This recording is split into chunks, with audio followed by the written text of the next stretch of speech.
What's up, guys? Welcome to week 3 of our Favs series. And if you are watching this, I am proud of you. That means you saw a video that said books in the title and you still clicked on it. So, we're friends. I'm pumped. Thanks for doing that.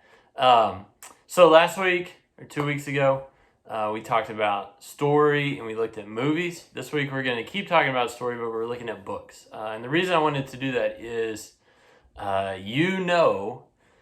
the book and the movie never look the same. So when they make a movie based off the book, there's similarities, but there's differences. And so you engage a story differently in a book than you do in the movie. And there's something to that. And there's a part of the story that we can only really get and engage with in a book.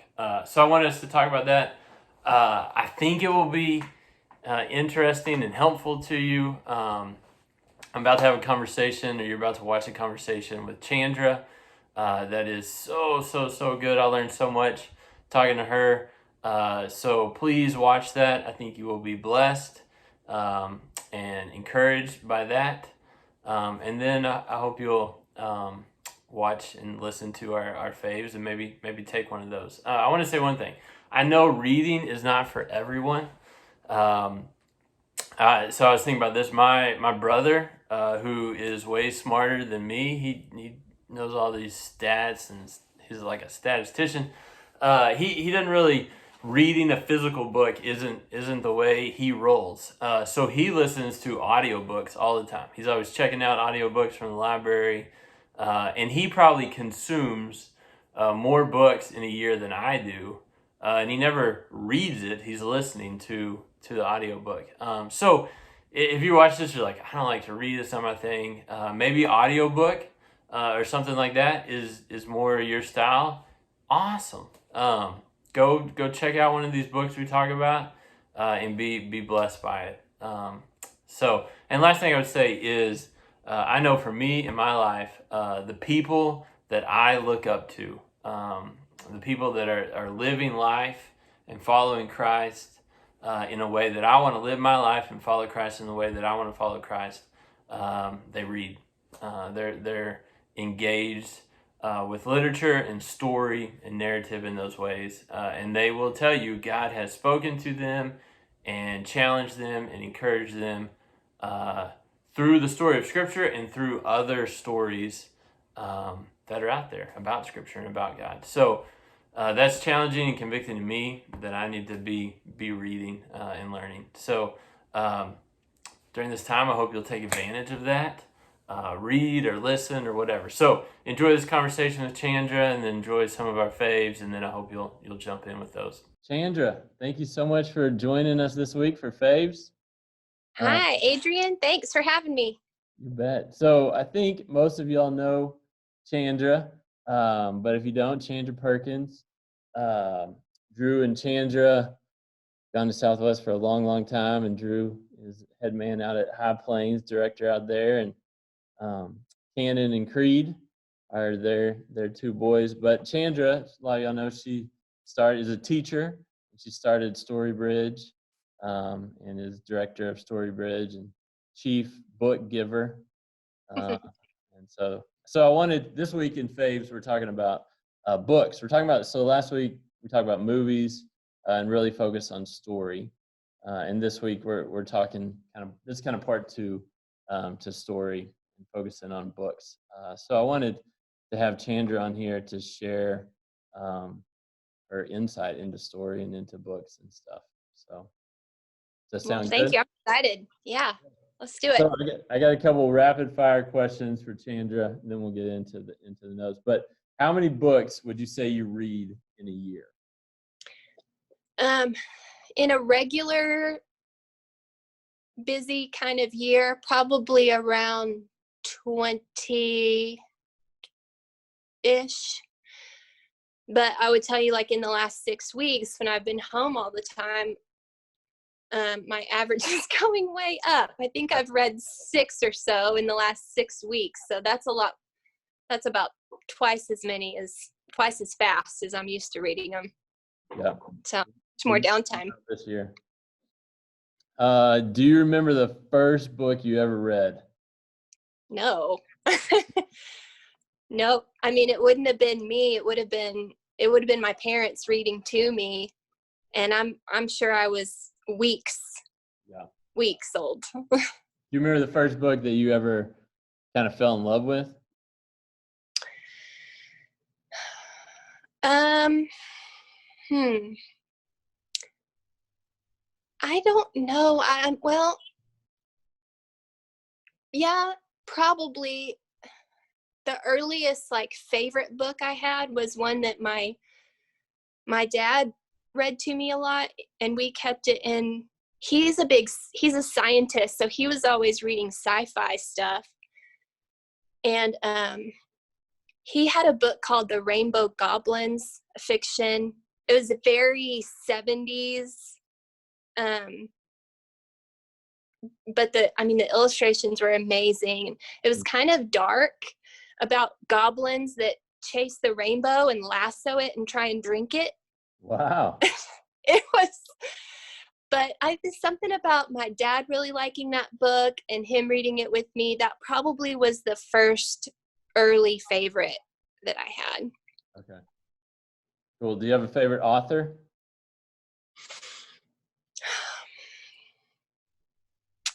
Not really. Okay. Okay.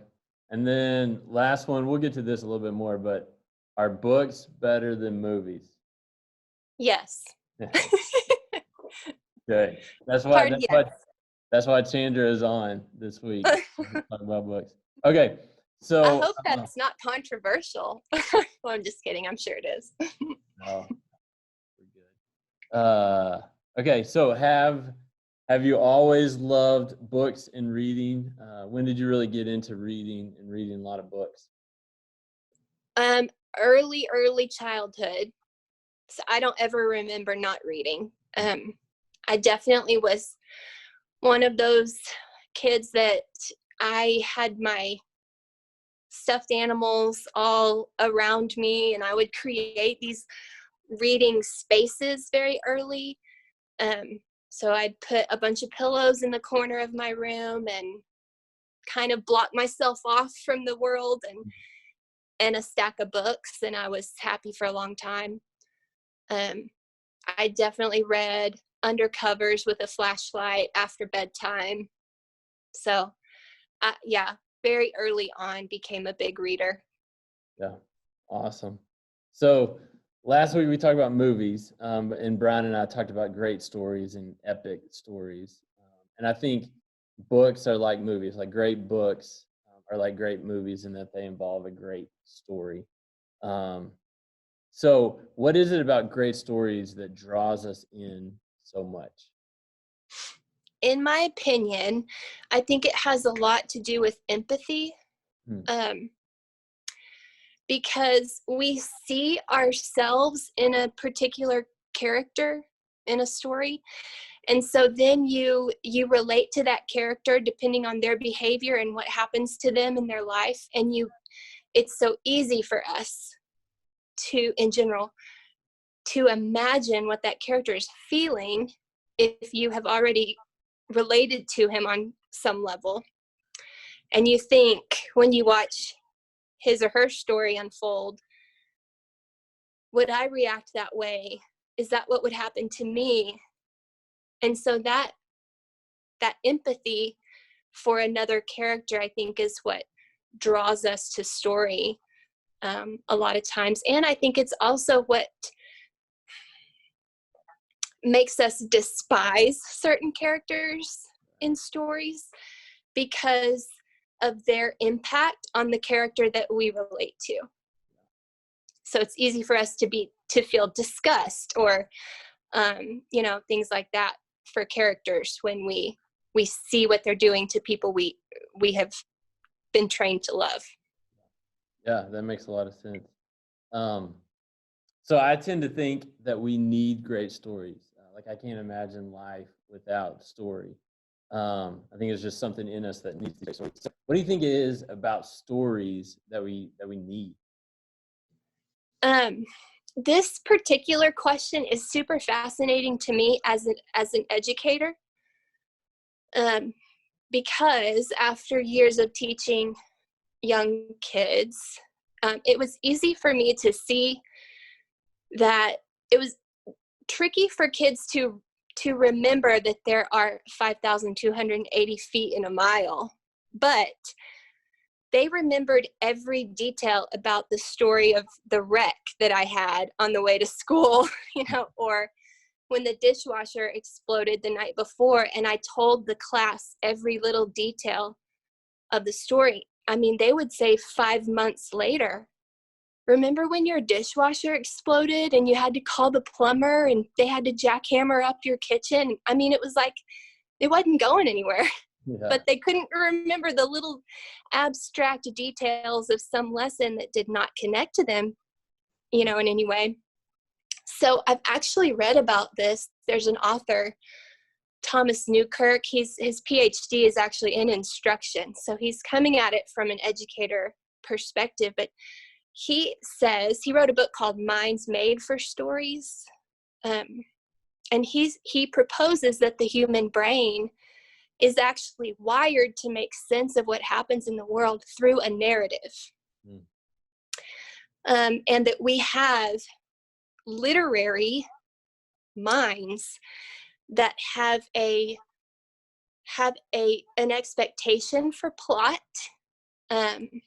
for character and for the details, and then as humans, even like in an evolutionary kind of sense, we have to tell stories to survive.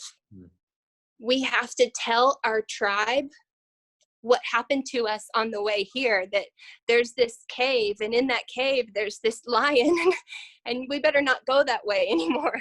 Yeah. And so we are, even in an evolutionary kind of sense, we're kind of wired to depend on truth telling and story narrative to learn and to survive and to thrive and to one of the things that Newkirk talks about too is the relationship between, this is super interesting, especially because we're both Christians, and I don't know what he is, but he talks about the relationship between the human and the narrator of a story. And that humans naturally seek the companionship of a narrator. And that one, the narrator needs to be able to hold our attention, and two, it needs to be a narrator that we have learned to have affection for and that we trust has some affection for us. In a fiction sense, that's kind of interesting, but in a biblical story sense, it's even more interesting. Yeah. As a hypothesis. Because I think when I was thinking about this, and I've never thought about this before I read your question, but like the Bible, if I think about the Bible as a collection of books, not all narrative, right, but some of them. And then I think about the books inside the Bible that are easiest for my brain to remember and understand are Matthew, Mark, Luke, and John. Right. And so thinking about that, I wonder if that's just how our brains are wired to remember and to relate to characters in a narrative style. Yeah. Yeah, that makes... It doesn't, I was thinking, I don't know how many pigeons they had to sacrifice on the whatever day of the whatever month, or, I don't know how the area of the inner room versus the area of the courtyard, because it doesn't matter to me. But what I do remember and can't forget is what Jesus said to the woman caught in sin, and what he said to Peter when he tried to walk out on the water, and the way he reacted to these fathers who were chasing him on behalf of their children. Those are the stories that I can't forget. Yeah, that makes so much sense. And it makes, Jesus, he chose to teach in story. He could have taught in any way that he wanted to, and he, Mm-hmm. his wisdom, knowing how we're wired, I think that is a testimony to, or just backs up everything he said. He chose story because he knew there's something in story that gets into us, Yeah. shapes us, forms us. Yeah. So, okay, so movies and books approach stories differently, right? So, every Mm-hmm. year they'll make numerous movies based on books, and you get a different experience watching the movie than you do reading the book. And we can argue about, if the movie was better than the book or whatever. But what advantages do books have in telling a story that a movie doesn't have? I think there is a social community that forms around books that just doesn't happen the same as around movies. What I do see happening around movies is like a fandom kind of social community. Like I'm thinking like the Comic-Con kind of camaraderie around a certain group of characters. Right. But books elicit a different sort of social contract between co-readers of the same story. And I think because I was trying to think, why do book clubs work, but you don't have movie clubs, Right. And I think it's because there is so much work that your own brain has to do when you read a book that you don't have to do when you watch the movie. The movie tells you what to feel. The movie people know how to make you feel a certain way by playing a certain type of music in the background. And you can see this character that you love is just crying and his face is broken and the sad music is playing. And so they've created that feeling for you. You don't really have to do much work cognitively to respond to cues like that. But when you read just words on a page, your brain has to add all those extra things yourself. So when I read and a sad part is happening, my brain is filtering that through my experience and other stories that I've heard. And there's a separate soundtrack that's playing when I'm reading that than the one that would play when you're reading that. There's a separate set of experiences that I'm filtering those words through than yours. So it leaves all this room for your brain to set up a different scene for each reader. And then when you get together, you talk about what did that part make you feel? What did that part make you think? And those are the things that movie goers had probably about similar reactions in every scene, right. On purpose. But when you get together with somebody who's read the same words but filtered it through an entirely different life experience and set an entirely different scene in the background, then it's almost like we have to talk about that in order to get the full picture. And so you have these clubs that pop up around interpretation of the words and how did you interpret that versus the way I did. Yeah. That's fascinating. I've never thought about that. Okay. So this is maybe the hardest question, but you're a pro at this. So what do you say to students who are like, reading is not for me? Reading is not my thing. I don't read. I don't like to read. I want to read as few books as possible and watch as many movies as possible. So why do reading books, why does it matter? What would you say to them? I was thinking a lot about that. Mostly my first reaction to people who say I don't like to read or I don't read, I mostly just feel sad because I'm confident that likely they had some kind of negative experience that had to do with reading, probably in elementary school. And it probably had a lot to do with pressure that they felt in school. And,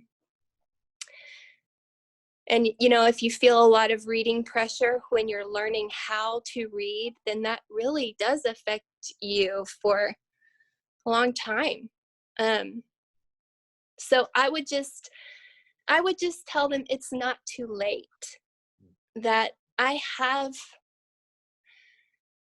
heard great stories about people who did not grow up enjoying reading, and now they're authors because they were 25 and they finally found the right genre that really connected to them.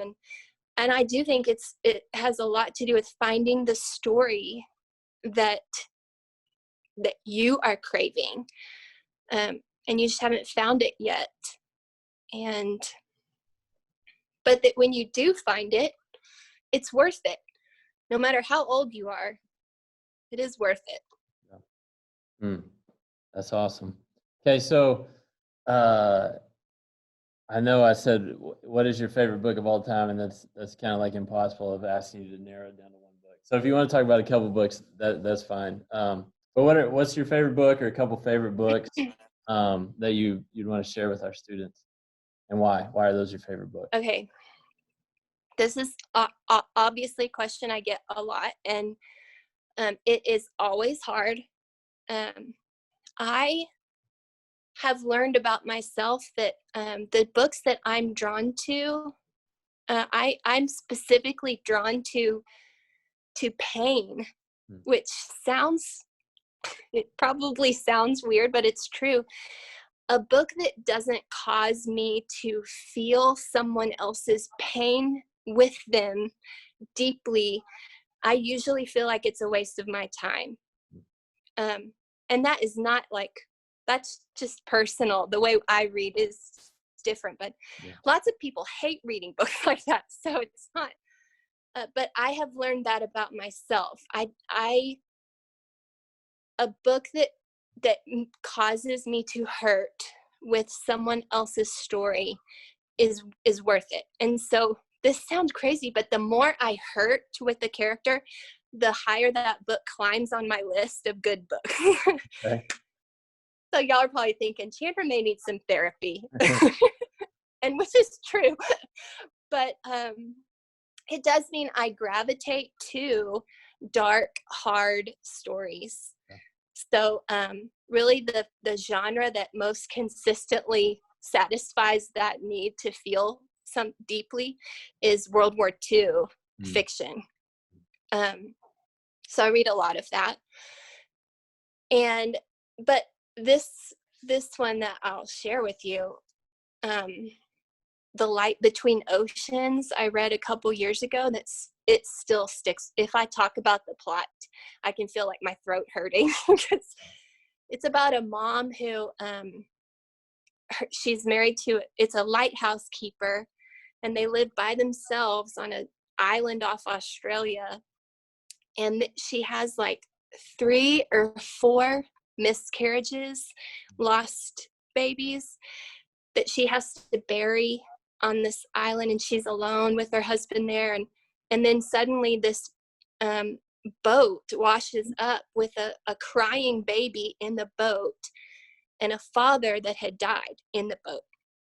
So they rescue the baby out, and she takes it as her own and really sees it as like a gift from heaven. And the lighthouse keeper has to log every single thing that washes up on that island. And there's this moment in the beginning of the story where he holds his pen over the log, and he wrestles with, if I log this, they're going to investigate where this baby came from, and if I don't, then my wife gets to be a mom, and he doesn't log it. Wow. And they raise this baby for a few years before they find there is a mom out there desperately looking for her child. And it is a gut-wrenching story from a mother's perspective. So those are the kinds of books I love. What, A Light Between Oceans? What's it called again? A Light Between Oceans. Wow. Yeah. Okay. Cool. Thank you so much, Chandra, for joining us and sharing your wisdom and insight. Well, thanks, Adrian. It was a fun talk. Thanks for listening. You bet. You bet. Thank you. Y'all be safe. All right. Y'all too. Hey, y'all. So I wanted to talk about my all-time favorite series, and that is Throne of Glass. But it's about an assassin, and Adrian said no. So I wanted to tell y'all about one of my second favorite books, and that is Harry Potter and the Half-Blood Prince. Now, this is the 6th book in the Harry Potter series, and it's my personal favorite because it is the most intriguing to me. The mystery just woven throughout it all is so fun to read. Like, who is the Half-Blood Prince, and what is Draco up to, and how does Voldemort's past connect to the present and what they're trying to do now? And we're finally into the war, and how are we going to do that? What's the next move?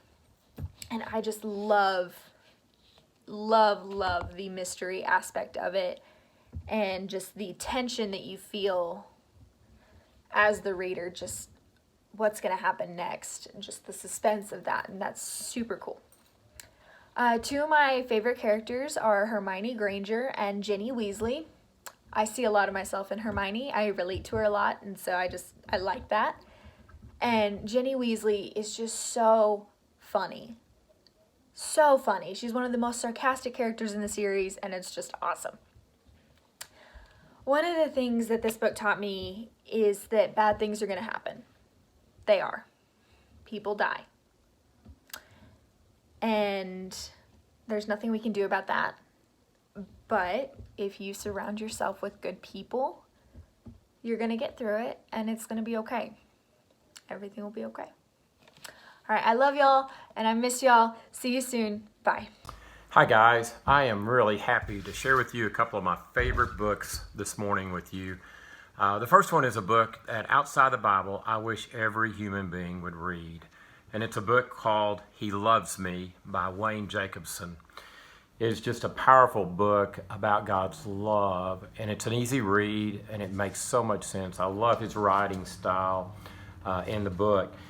What he tries to do initially is confront the idea of what he calls daisy petal theology, in which we kind of think, well, if good things happen to us, God loves us, and if not, God doesn't love me, and he loves me not, to assure us of God's love. I love some of the chapter headings and parts of this book. The first part of the book is entitled The Relationship God Has Always Wanted with You.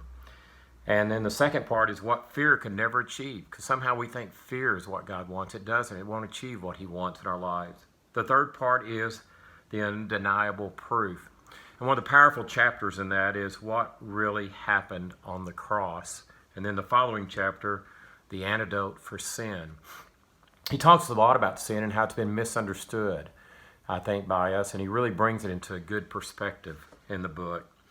Then the last part of the book, some great chapters, the segment is entitled A Life Lived in Love, and he gets really practical in there, and that's where I got my kind of theme that I end every email or letter, and that is live loved because you are. The first chapter in that I love. It's called Trying to Earn Points with Someone Who Is No Longer Keeping Score. That will rattle your mind as you read it. And then next to the last chapter is entitled The Prayer God Always Answers. And I've had a lot of great conversations with people about the concepts in that chapter. And then the last chapter is Living Loved. So I highly recommend He Loves Me by Wayne Jacobson. The second one, many of y'all know, is called The Shack.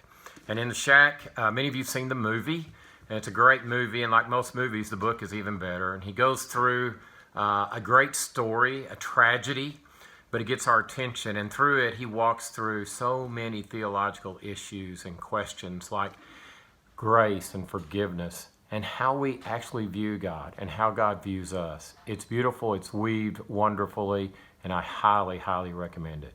Y'all take care. Have a great day. Bye. Everybody, my name is Everett, if you've never met me, and I'm here today to talk to you about a couple of my favorite books. Adrian asked me to do this because he said he had a bit of a hard time finding people that like to read, but me personally, I love to read. I read lots of books. As you can see, there's a bookshelf behind me. This is just a bookshelf of books I own about sports. Up there are football books. There's some basketball ones over there. Everything below this shelf is baseball. I love to read, so I'm going to tell you real quick about a couple of my favorite books. The first one is this book. It's called Satchel by Larry Tye. It's a biography. Like I said, all of these down here are baseball books. All of these books right here are about Satchel Paige in particular, which is what that book is about. He's a baseball player back in the day, and I really just love that it tells the story of a guy who didn't have his story told very often when he was alive. And I really like telling people stories. I like to write about people. I've written a lot of stories in my life, and things like that. Satchel was living in a time when black people weren't treated very well, but he still had a story to tell, and it reminds me that a lot of people, even though it may not look like it on the outside, they also have a story to tell. It reminds me that I have a story to tell, and that really excites me. Another book that I really like, but I don't have a copy of with me, is called Joshua. It's by a guy named Joseph Gerzon, I think is how you pronounce his last name. When I read it, I borrowed a copy from my dad, but it is it's a Christian book. It's not a biography like this. It's like a modern day parable, basically. It tells kind of what it would be like if Jesus came and walked on earth today. So if that sounds really interesting to you, I really recommend it. It's not a very tough read. It's not a very long read, but it's a really good book. It gives a really good look inside what it would look like really if Jesus were walking on earth today, and how people would react to him. In some ways that would be good, and that people would react to him. In some ways that would be bad. And it reminds me the passage in the Bible that I was a stranger and you did not clothe me. I was hungry and you did not feed me. That just to treat everybody like Jesus would want us to treat them.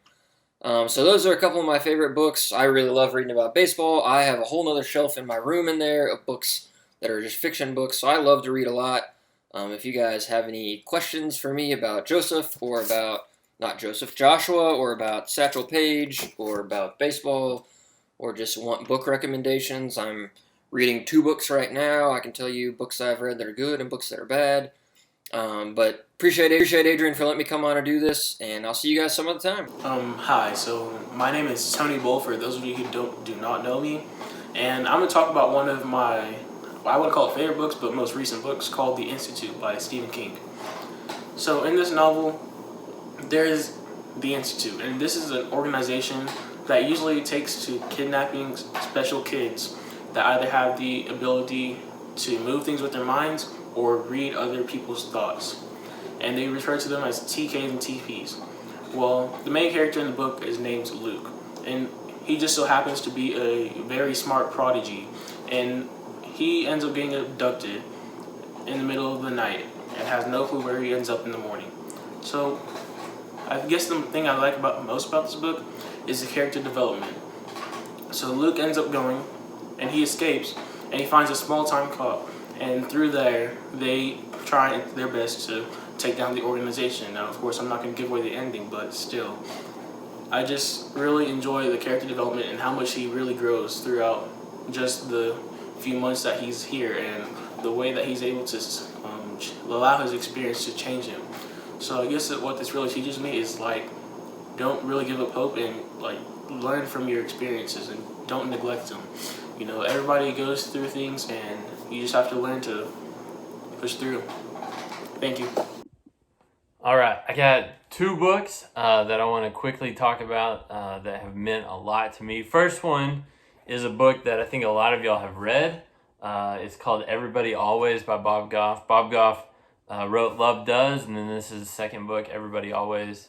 Both of them are incredible, and I would so encourage you to go read it. A lot of our students have read it on Van Adventure. A couple of years ago we read it, and it is probably different than any book you've ever read. in that it's just story after story after story that encourages us and paints a picture of what it looks like to love and to love like Christ. So it's funny and easy read and engaging and just super challenging and encouraging about what it means to love like Christ. So everybody always, Bob Goff, go get it, read it, listen to it. You will be blessed by it. And then second book that is awesome is The Return of the Prodigal Son by Henry Nouwen. This is a book, I think maybe Kyle Wade, or maybe in one of our classes we came across a couple years ago. And it is all about the question that we are always wrestling with of who am I? Who am I? It's a question we all wrestle with. When we look in the mirror, we get to that moment, who am I? And this book is all about identity and who we are and the amazing, incredible love of God. So it's one actually I try to reread every year because I need that reminder. So I hope maybe we'll go check this one out and listen to it or read it. So I hope this has been encouraging week for you. Maybe you go read, listen to one of these books. I miss y'all a lot. I'm tired of doing this from my house and not getting to be with y'all in person. But we have hope and we have peace in the midst of this. So hopefully get to see y'all soon. Love y'all. Talk to you later. See you.